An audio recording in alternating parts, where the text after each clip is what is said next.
Whether you love him or hate him, Alex Garland always takes big creative swings for the fences every time he's sitting behind the camera. Now he's back with his brand new political dystopian war film, Civil War. Is this one gonna have you rolling your eyes or singing his praises? Let's talk about it.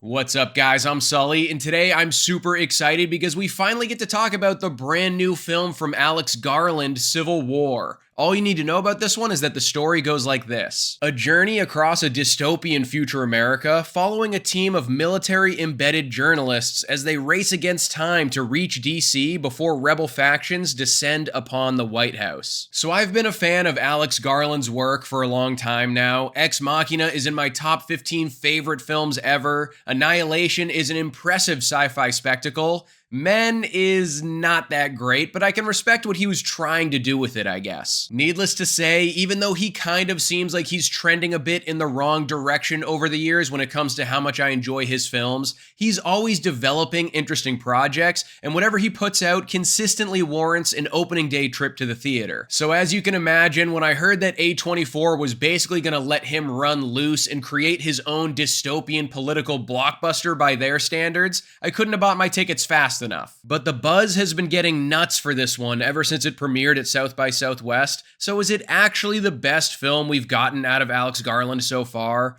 No, it's not, but it might end up being his most speculative. Now, if you haven't figured it out already, this movie is basically one big and loud $50 million what-if scenario, because it takes place in a not-so-distant future where Florida, Texas, and California all become their own countries, everything else that's left is still the United States of America, and the civil unrest that comes with each of those territories wanting to be top dog. So it's kind of what Alex Garland thinks would happen if everything went to shit even more than it already has, and we found ourselves living in a country that was just a few steps away from becoming a fully fledged Mad Max wasteland. Throw a few journalists into the mix that get full access to all sides of the conflicts at hand, and what you get is an entertaining, disturbing, and somehow funny at times little war picture. And sticking with the journalism aspect for a second here, all of the performances are pretty solid across the board. Kirsten Dunst, Wagner Moura, Kaylee Spaney, and Stephen McKinley Henderson all bring something unique to the table, and their chemistry is one of the strong suits of the movie. And it kind of has to be for this whole project to work, because we spend so much time with this group as they travel across the country trying to cover what they think is going to be the story their work will be remembered for. It's kind of interesting though, because I feel like none of the characters were overly likable, which I guess makes sense since they need to be cold and subdued in this line of work to maintain their sanity.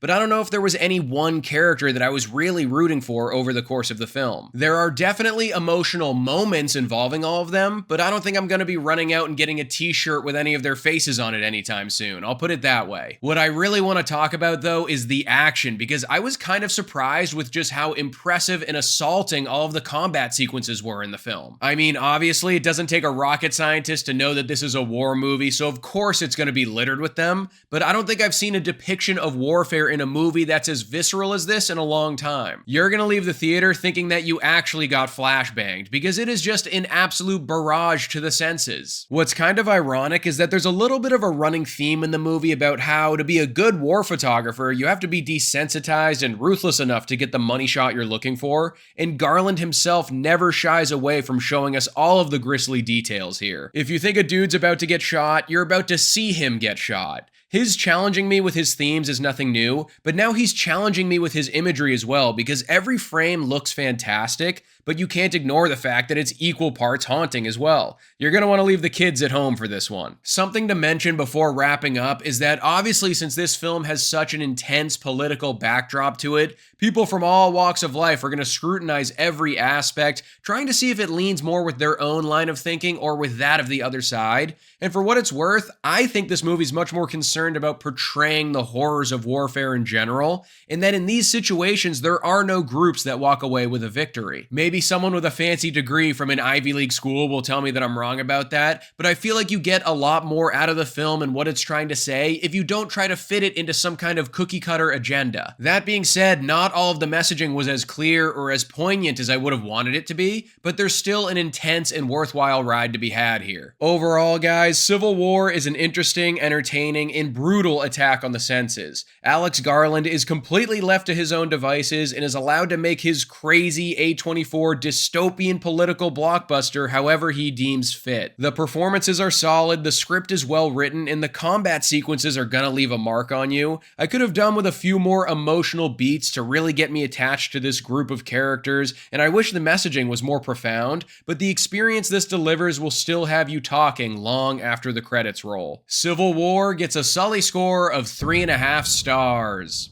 So that's my review for the latest Alex Garland film. What do you think is the best movie that he's ever directed? My answer will always be Ex Machina, but let me know in the comments below what you think. Don't forget to like this video and subscribe to the channel if you haven't already, and I'll see you guys at the next one.